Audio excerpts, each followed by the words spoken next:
काही लोक ही विरोधकाची भावना सातत्याने वैफल्यग्रस्त सातत्याने दादांच्या कुटुंबावर बोलणं, वहिनींवरती बोलणं, ही कोणती पद्धत आहे हीच मला समजली नाही. रोहित पवार राजकारण करतात त्याच्यामुळे यामध्ये असं वाटतं. जे कोणी करत असतील त्यांनी समजून घ्यावं आणि हे असं राजकारण बंद करावं.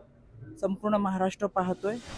घटना घडल्यापासून पहिल्या दिवसापासून राष्ट्रवादी काँग्रेस पक्ष म्हणून असेल, एक सदस्य म्हणून असेल, आम्ही सर्वजण ही राज्याचे मुख्यमंत्री असतील, सन्माननीय पंतप्रधान असतील, त्याचबरोबर या विभागाचे मंत्री महोदय हे केंद्रात काम करतात ते असतील, या सगळ्यांकडे मागणी केलेली आहे. आणि केवळ यांनाच नाही तर महाराष्ट्रातल्या प्रत्येक माणसाला असं वाटतं जे काय घडलंय ती सत्य परिस्थिती समोर यावी आणि त्या दृष्टिकोनातून तपास व्हावा.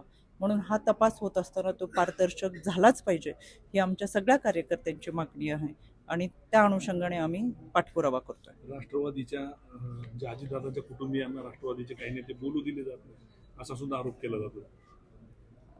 मला असं वाटतं आरोप करणारे कोण इथे आधी पाहायला पाहिजे आणि आरोप जर अशा पद्धतीचे करत असतील किंवा कोणती माध्यमांसमोर येणं ही एक चुकीची पद्धत आहे.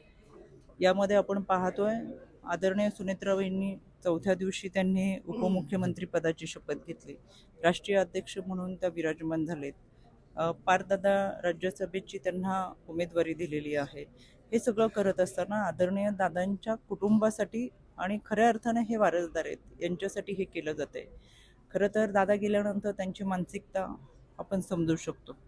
एका माऊलीचं सगळ्यात मोठं दुःख पतिनिधनानंतर असतं, तरीसुद्धा धीरोदत्तपणे त्यांनी जनभावना लक्षात घेऊन समाजसेवेचा वारसा पुढे चालवण्यासाठी त्या खंबीरपणे आपलं दुःख बाजूला ठेवून उभ्या राहिल्या. प्रत्येक वेळेस त्या बोलण्याच्या मनस्थितीत असतील किंवा असू शकत नाही, हे आपण आपल्या कुटुंबामधून अनेक गोष्टी जवळून पाहिलेल्या असतात, याची जाणीव आपल्या सगळ्यांना आहे. मला एवढंच सांगायचं आहे की या गोष्टीचं आता कोणी राजकारण करू नये अशा या गोष्टींमध्ये. शेवटी वहिनींनी चौथ्या दिवशी घराबाहेर पडून ज्या पद्धतीने जबाबदारी पेलतात आहेत, खरं त्यांना उभारी देणं, त्यांच्याबरोबर उभं राहणं ही आपली भूमिका असली पाहिजे.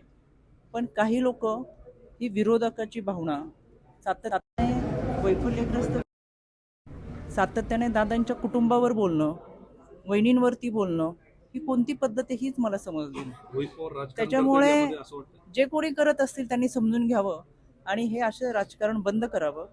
संपूर्ण महाराष्ट्र पाहतोय. महाराष्ट्रातली जनता सुज्ञ आहे आणि या जनतेला जे काही चाललंय ते खूप चांगल्या पद्धतीने समजतं.